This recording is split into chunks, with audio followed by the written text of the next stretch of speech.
Secara umumnya, sistem ledger am dan pelaporan melibatkan 4 proses. Jadi, sekali lagi saya ingatkan kembali bahawa ini ialah untuk contoh perniagaan yang dibincangkan oleh buku teks inilah. Jadi, mungkin perniagaan-perniagaan dalam bentuk lain mempunyai sedikit perbezaan. Proses pertama ialah mengemaskini ledger am. Jadi untuk mengemaskini ledger am, maklumatnya datang daripada semua kitaran-kitaran yang 4 kitaran yang lain itu. Jadi daripada accounting subsystems, iaitu daripada kitaran hasil, kitaran belanja dan sebagainya.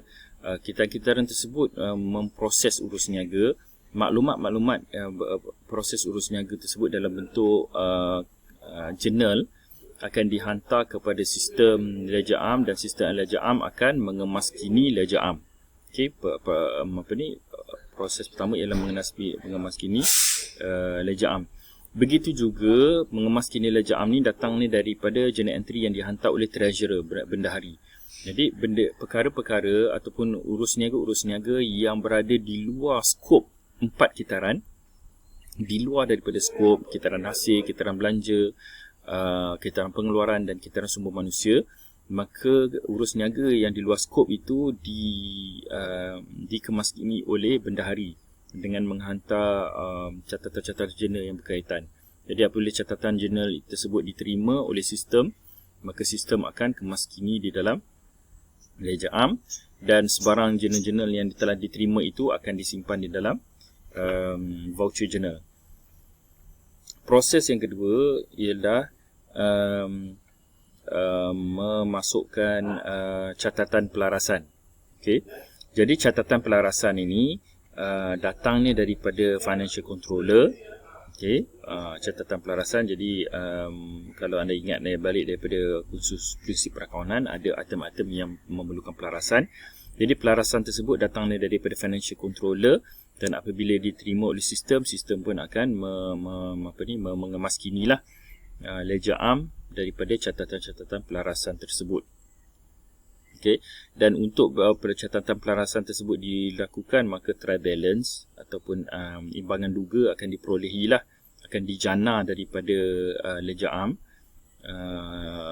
Imbangan duga akan dijana daripada ledger am, dan apabila catatan pelarasan telah dibuat, maka ia akan menghasilkan imbangan duga terlaras, adjusted trial balance. Jadi daripada adjusted trial balance ni akan pergi kepada proses yang ketiga, iaitu penyediaan penyata kewangan. Jadi dalam proses penyediaan penyata kewangan ni akan menghasilkan penyata kewangan, dan penyata kewangan akan diberikan kepada pengurus. Penyata kewangan juga diberikan kepada pihak-pihak luar, mungkin kepada bursa saham, mungkin kepada lembaga hasil dan negeri. Okey. Dan dengan adanya penyata kewangan, penyediaan penyata kewangan itu, sebarang catatan-catatan penutup akan dikemaskini di dalam ledger am. Okey. Seterusnya, proses yang keempat ialah produce managerial reports. Di samping kita menyediakan penyata kewangan untuk pihak-pihak luar, kita juga ataupun sistem juga akan menyediakan laporan-laporan pengurusan.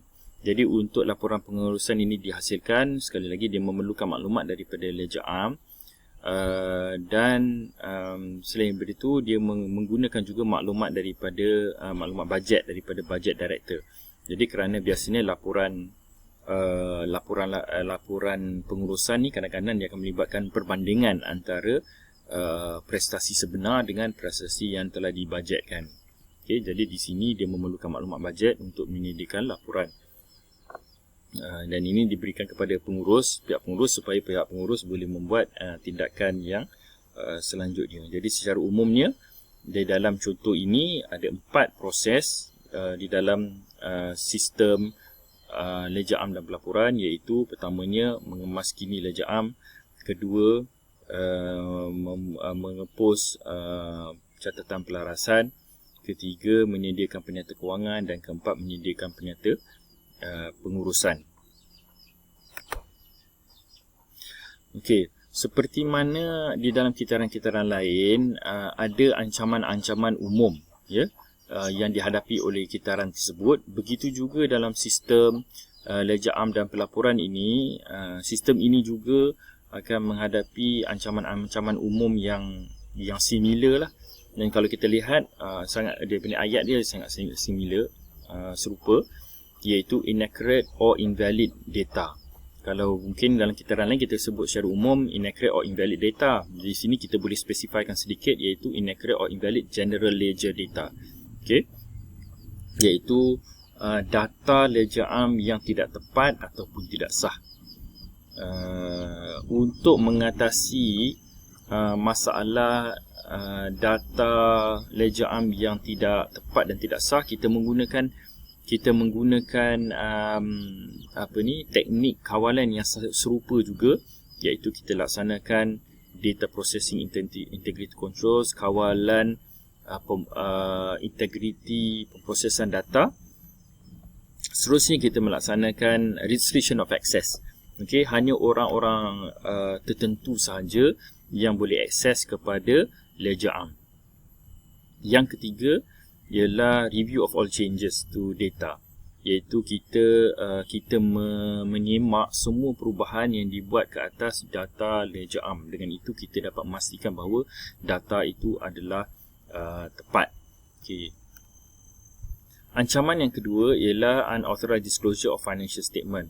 Itu pendedahan yang tidak dibenarkan ke atas pendedahan penyata kewangan yang tidak dibenarkan. Okey, walaupun penyata kewangan yang telah diaudit ia adalah public information, namun begitu maklumat penyata kewangan yang sebelum audit adalah sebenarnya ia adalah maklumat sulit.